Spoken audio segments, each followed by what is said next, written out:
A blessed good afternoon mga kapatid. Kumusta na po kayo? We are privileged right now na siguro sa sobrang inip. We took a step of faith. Punta na po kami sa Manila dito sa maliit na tinutuluyan ni Joanna, and just to wait yung approval sa amin sa UAE. Although wala pa po yan, pero nananampalataya kami that it will be given anytime. So hopefully we'll be able to go back kung ano ba ng Panginoon. That's why we are here right now. At bago yung ating setup ngayon, medyo mas maliit yung aking screen na ginagamit. So praise the Lord. Praise the Lord. We are now on the second Friday of this month ng June. And our series is about living with a healthy family. Living with a healthy family.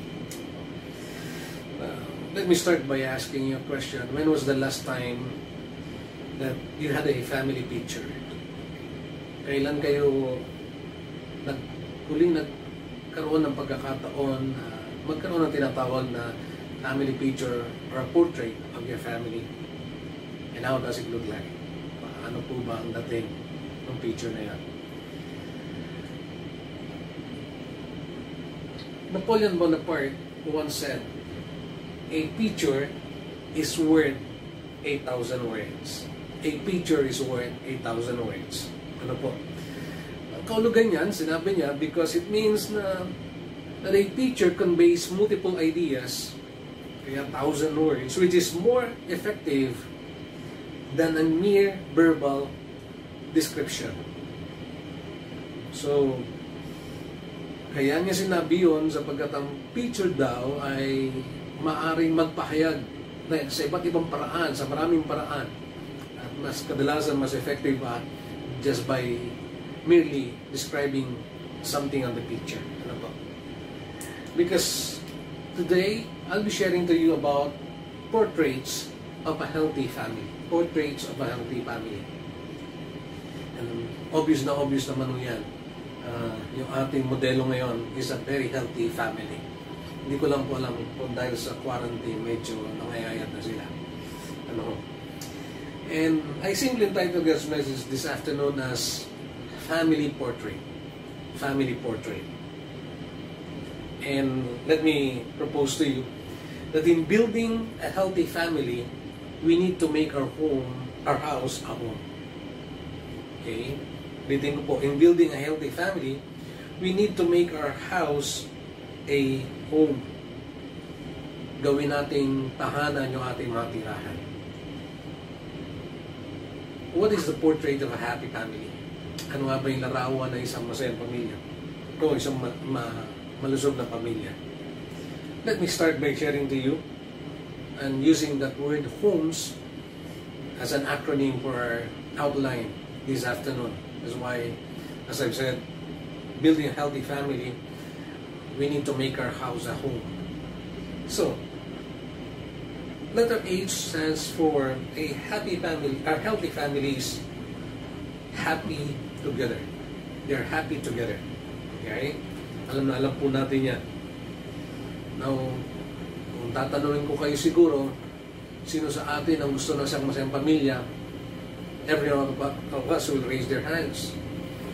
Kapagkat gusto natin yan. But if I'm going to ask you, how many have a happy family? Ilan sa atin na mayroong masayang pamilya? And then we are going to think with a second thought. Because sometimes very few can say that we have a happy family. Now, Proverbs 15, yung matalinong taong sabi niya, "The life of the poor is a constant struggle, but happy people always enjoy life. Better to be poor and fear the Lord than to be rich and in trouble." Yung kanyang mga kasabihan ay totoong punong-puno ng karunungan. Better to eat vegetables with people you love than to eat the finest meat where there is hate. Totoo naman yan. Mas mabuti pa yung kinakain mo, yung napakasimpleng bagay lang, mga gulay lang, kaysa naman masagana, and yet hindi nyo ma-enjoy dahil merong sama na loob. Mas mabuti pa yung simpleng pagkain na puno ng pag-ibig. Ano po? These words of the, sabihin na natin, ng mga matatalinong tao, reminds us that happiness is actually, first and foremost, based on our contentment in life as a family. Yun po yung ating totoong dahilan ng kasiyahan. Madalas natin narinig, okay lang kahit konti lang yung pinagsasalaman basta magkakasama kami pamilya. And it's true, especially this pandemic. It's better to be together kahit maliit lang yung pinagsasaluhan kaysa ng marami pero wala naman bigay magkasama. It shows that the joy and the happiness there is based on our contentment in life. Why? Because it's true in the saying, I formulated this, the happiness of a family is not so much in the abundance of their possessions, but in their contentment in spite of their condition. Ulitin ko lang po. The happiness of a family is not so much in the abundance of their possessions, but in their contentment in spite of their conditions. Wala po sa dami yan talaga nung ano yung meron kayo, kundi yung kakontentuhan ninyo sa kung ano meron kayo. Yun ang nagbibigay ng totoong kasiyahan. So, hindi ho yan kung marami kang tinatangkilik na bagay. No? In fact, the more na marami, the more na sumasakit ng ulo mo. Pero yung mga simpleng bagay, and then you enjoy it, that makes it more meaningful and happier. That's why healthy family are contented family. That's why they are also happy. Secondly, a healthy family is always open to talk. They're always open to talk. In spite of the newest means or tools ng ating communications, bagong cellphone, tablets, computers, meron tayong mga smartwatches, di ba? May mga social media tayo, various applications, Twitter, WhatsApp, pen shop, barber shop. Communication is still a major problem in many families today. Sa kabila ng dami ng paraan ng pakipag-usap, pero ang problema pa rin ay yung ating komunikasyon. Why? Because everyone talks, no one listens.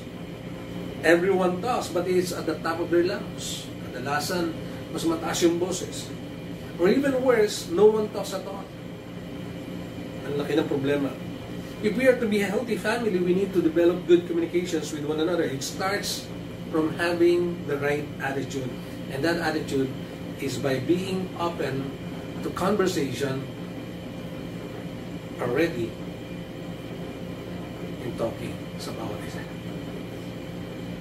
Ang sekreto lang po ng maayos na komunikasyon, we will just observe, follow the prescription of the Apostle James. In James chapter 1 verse 19, very familiar.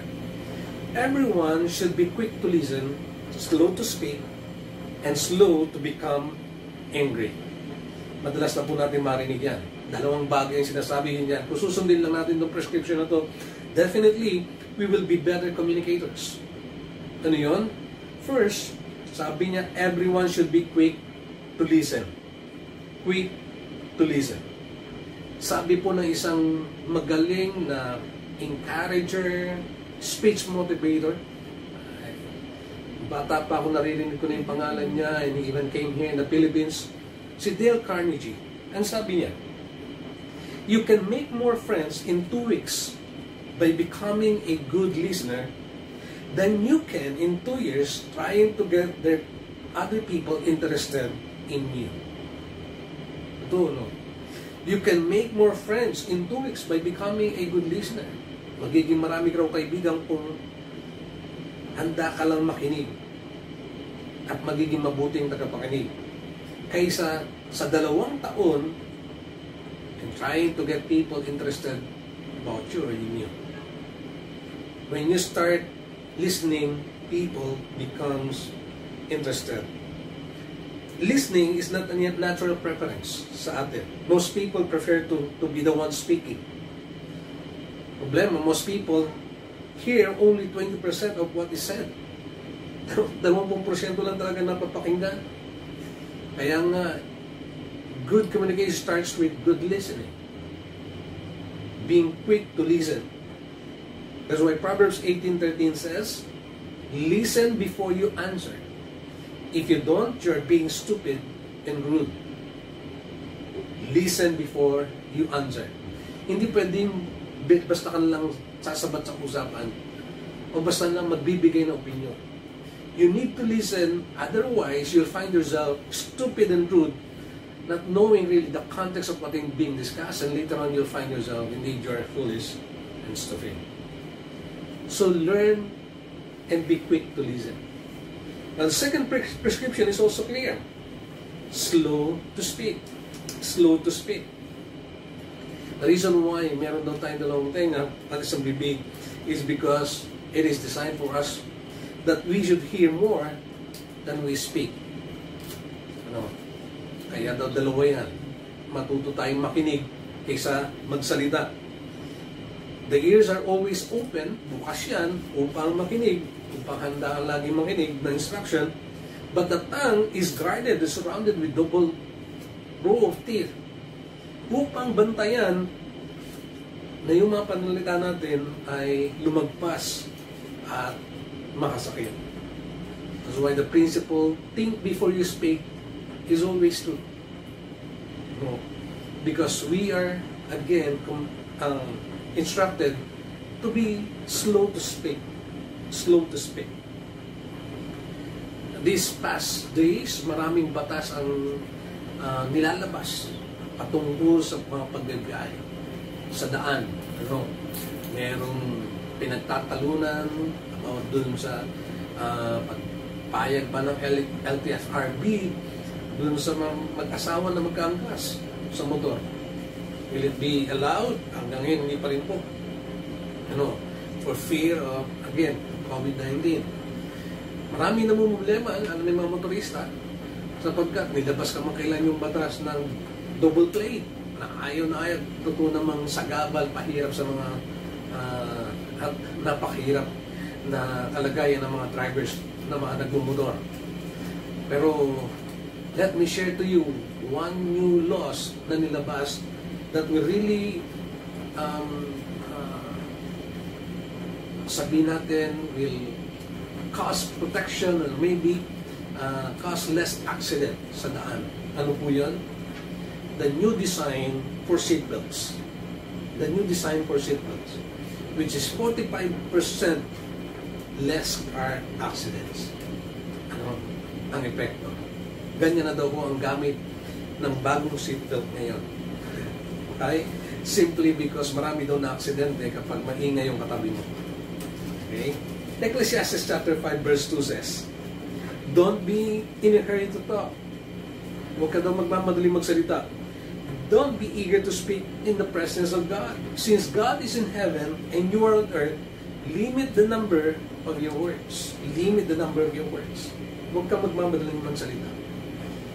And let me put in a very, very good thought for us to be able to remember this and be inspired that we need to be quick to hear and slow to speak.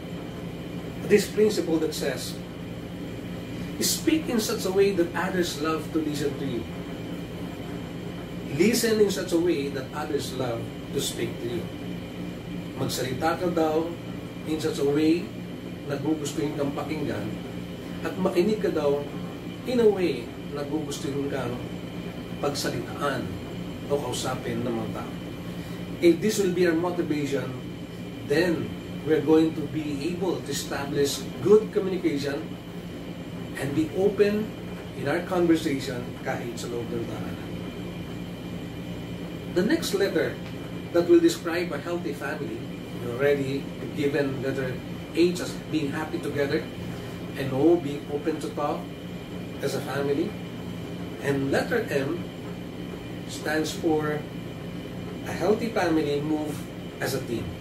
A healthy family moves as a team, right? Mark chapter 3 verse 25 says, if a house is divided against itself, that house cannot stand. This is a direct word from the Lord Jesus Christ. na nagpapaalala sa atin ng kahalagahan ng pagkakaisa bilang pamilya. Mismo sinabi niya, if a house is divided against itself, that house cannot stand. Ang sinumang tahanan na hindi nagkakasundo ay hindi kayang tumayo. Hindi kayang tumayo. And that's true because we need to secure the unity of our household if we want to be a healthy family.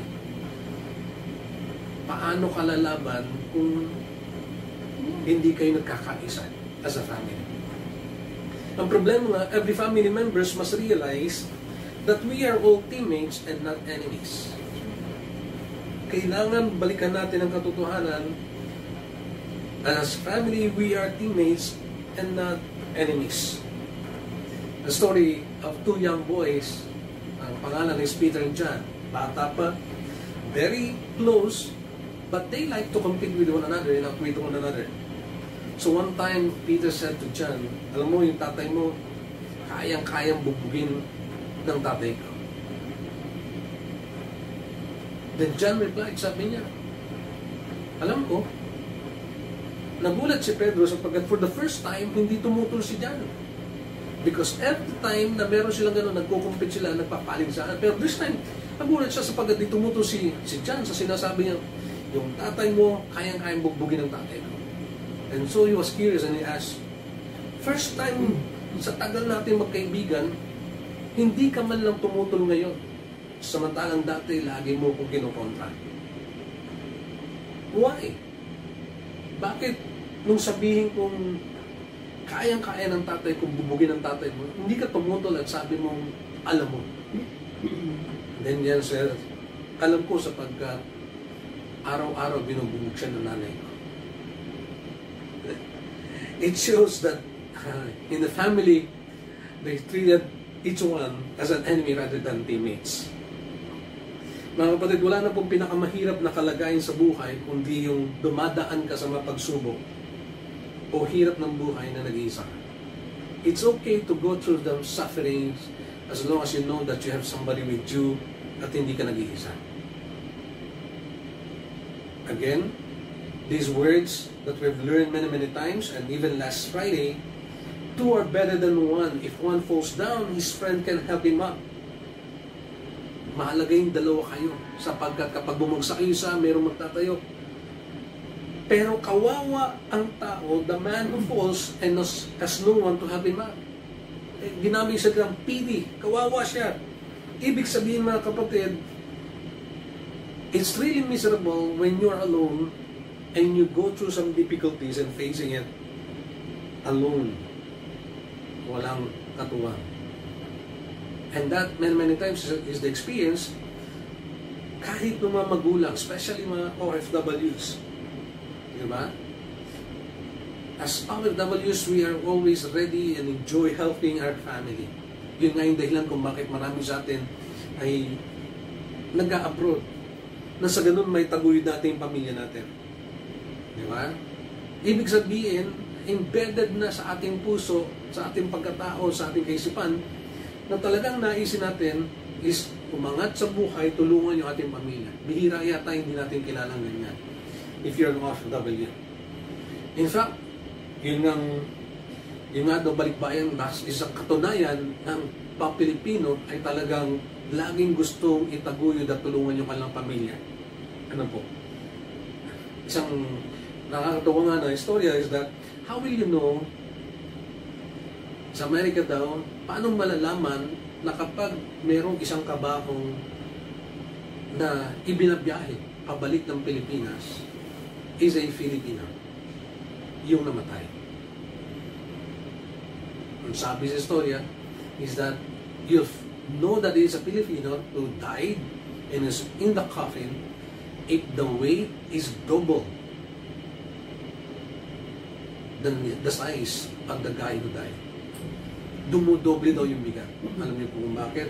Because kasama ng bangkay ay mga canned goods pansalubong doon sa pamilya sa Pilipinas. Yun daw ang uniqueness ng mga Pilipino.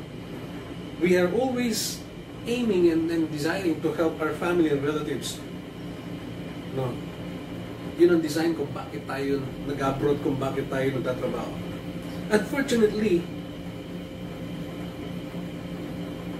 Filipino parents are often the most who receives the unfair treatment, not only from their employees, but from their relatives. Itong masakit na katotohanan sapagkat we are not just abused by our employers, but also by our relatives. In what way? Di ba?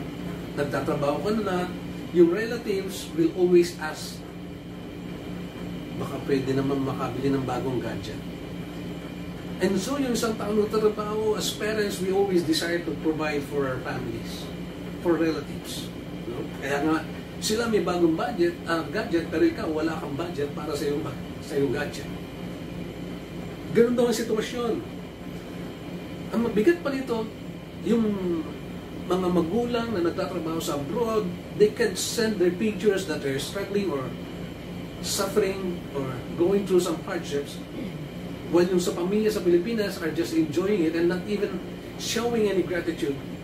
The reason why kaya mayroon kami nito, nakakain kami nito is because of you. Thank you, Tay. Thank you, Nay. No. Very unfair. Unfortunately, sila pa yung nasisisi, yung mga magulang pa nasisisi kapag yung anak ay medyo tantrums pa sa, wala ka nung birthday ko, hindi ka man lang umuwi ng birthday ko.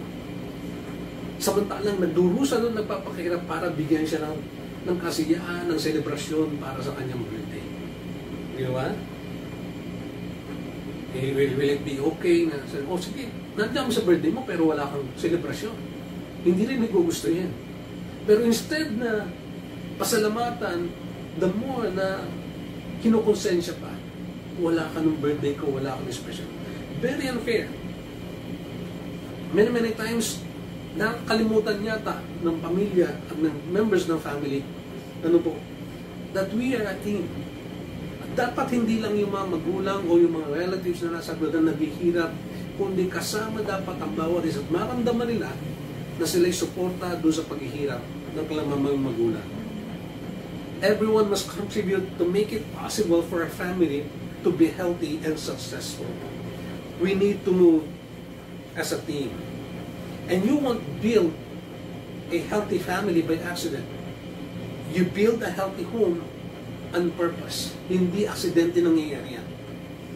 Para mapagtayo ka ng isang masaya o malusog na pamilya.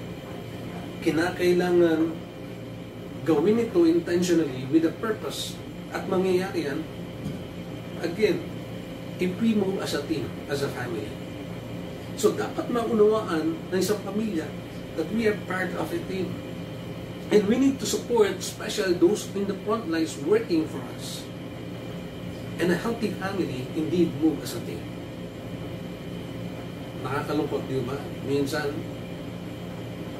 one-sided lagi. But again, a healthy family move as a team. Number 4, the letter E, stands for a healthy family expresses affection. Expresses affection. Okay? Nagpapadama ng pagmamahal. Okay? At totoo yan. Isang bagay na makikita mo sa isang malusog na pamilya, they can easily say, I love you, thank you. They can easily express affection. Why? Because husbands, when we express our affection towards our wife, we're teaching our sons and daughters that they should treat yung palang susundin na mapapangasawa o yung palang magiging kasama sa buhay the way we expect them to be treated. It teaches our daughters to know the difference between a man na kung saan ay totoong magmamahal sa kanya at yung mga manloloko lang sa kanya. That's why we need to express our affection. And a healthy family, madali nyo makilala at madali nyo makita sapagkat madali silang magsabi nung pagmamahal sa bawat isa. Study shows that children who receive an expression of love and they're accepted as lovable, friendly, nagkakaroon ng emotional stability. Pero samantalang yung mga bata na na-reject at hindi man nakaramdam, nakarinig ng pagmamahal, sometimes are quarrelsome, insecure, and rebellious. Totoo. Because, again, nothing can bring a real sense of security into the home except through love. Kailangan po may padamayan. Otherwise, insecurity will creep in sa buhay ng ating mga anak. Also, when we know how to express affection to one another, we easily forgive. We can easily forgive. 1 Peter 4:8, above all, love each other deeply, because love covers over multitude of sin. Sa isang pamilya that we can express affection, they also easily forgive one another. Madali magpatawad sapagkat ang totoong pag-ibig ay kayang lumimot ng marami mang kasalanan. And there's a saying, mga kapatid, the key to a healthy marriage is to keep your eyes wide open before you wed and half closed thereafter. Sabi ni Dr. James Dobson. The key to a healthy marriage is to keep your eyes wide open before you wed and half closed thereafter. Ang problema nangyayari, parang nakasara yung mata mo kapag nandun pa lang sa stage ng ligawan. Kaya naman pag nagpakasal na, dun lumalaki at nabubulaga. Baligtad, sabi niya, dapat keep your eyes wide open before na magpakasal kayo. Because after nyo magpakasal, that's the time na dapat mo isara. Para hindi mo makita anumang pagkakamali at magpatawad. Mga kapatid, we have a saying, no family is perfect. We argue, we fight, we even stop talking to each other at times. But in the end, family is family. The love will always be there. Kahit anong mangyari, babalik pa rin sa katotohanan na tayo ay isang pamilya. And a healthy family will always be willing to forgive.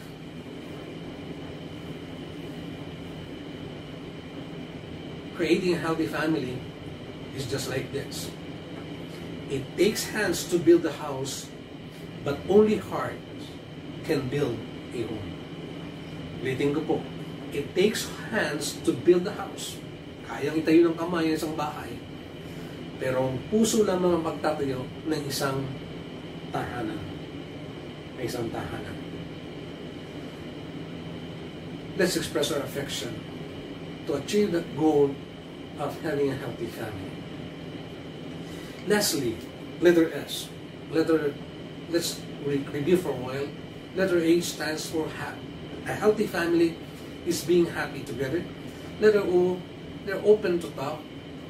Letter M, they move as a team. Letter A, they expresses affection. And letter S, a healthy family submits to God. A healthy family submits to God. The very familiar passage that we always hear, in Psalm 127 it says, unless the Lord builds the house, its builders labor in vain. Unless the Lord watches over the city, the watchman stands guard in vain. In vain you rise up early and stay up late, toiling for food to eat. For He grants sleep to those He loves. Malinaw po mga kapatid yung sinasabi ng psalmist. Maliban ang Diyos ang magtayo ng tahanan, ng mga tatayo nito ay mawawala ng kabuluhan. Maliban ang Panginoon ang magbantay at mag-ingat, wala rin makapag-iingat sa isang tahanan. In fact, hindi lang siya nagtatayo, hindi lang siya nag-iingat, siya rin pa ang nagpapala at nagbibigay ng kapahingahan. In vain you rise up early and stay up late, toiling for food to eat, for He grants sleep to those He loves. Malinaw, it is inherent desire ng sino man magulang to protect their children and provide all their needs. Para nang sa ganoon, matupad yung mga pangarap of one big happy family. However, malinaw sa matalatang ito mga kapatid that without God, all these efforts will be in vain. Gawin mo ng lahat, pero darating ka sa pagkakataon masasabi mo, hindi ko talaga kaya. Tangi ang Diyos makapagtatay. Only God can make our family truly healthy and successful. That's why we need God and we need to have a relationship with Him through the Lord Jesus Christ. Hindi natin kakayanin maliban ang kasama natin ng Panginoong Diyos. Kaya nga kailangan natin magkaroon ng ugnayan sa Kanya at relasyon sa Kanya na magiging posible lang kung tayo ay magkakaroon din ng ugnayan sa kanya anak na si Jesus. A story that is often told, maybe narinig nyo na po, that there's one man who's so rich na merong anak na mahilig magkoleksyon ng napakamamahaling mga paintings. You know? All throughout his life, ang dami niyang kinukulik na paintings. Unfortunately, namatay po itong mayamang lalaki. Pero nauna sa kanya anak niya, kaya naman nung mamatay siya, gumawa siya ng testamento na kung saan lahat ng paintings ng mahalin ito ay i-auction at pag-ibili. So, one particular day, yung naging katiwala kasama yung abogado ay tumawag na isang auction sa mga mayayaman upang ibenta lahat ng napakagandang painting. Many of them are coming from different parts of the world. Ano po? And so on the day na kung saan inumpisan yung auction, tumayuhuyo na nasiwa, kasama yung abogado. And so it was declared that the auction now is open. But the first painting to be sold was actually a picture, a portrait of the son of the rich man.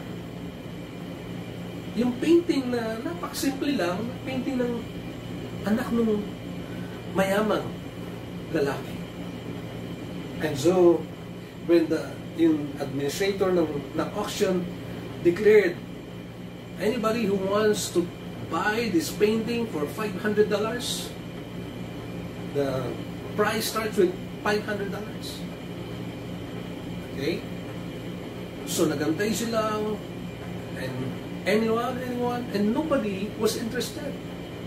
It took some time, some minutes, talagang wala man lang nagtataas. But in the middle, nung mga tao na yun na nandun, who's interested with the auction, there is one guy na kung saan ay simpleng tao, nakadamit, and in the middle of that auction, he raised up his hand and sabi niya, I'll buy that painting for $500. And so, binigyan ng warning ng administrator, going once for $500, going twice, going thrice. There's no other interested.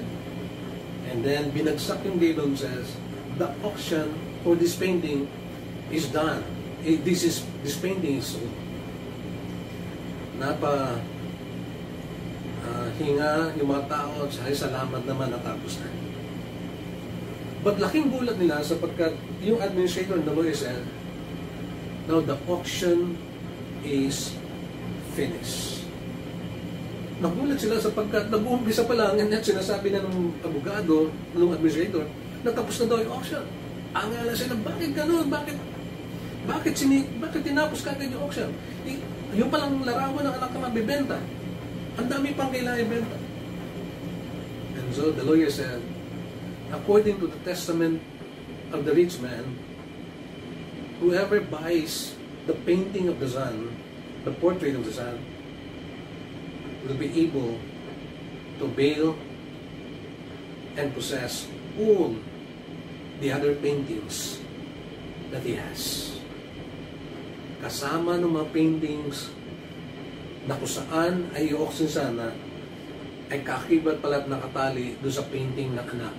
Na kung mabibili yung painting na anak, the guy who won that will also have and own all the expensive paintings. Why? Because the will of the Father is that he who has the Son will have all the possessions. Sa kanya rin mapupunta yung iba pang mamahaling larawan o paintings. And that is true. Sa buhay natin mga anak ng Diyos, tuturing po yan. He who will possess the Son will possess everything.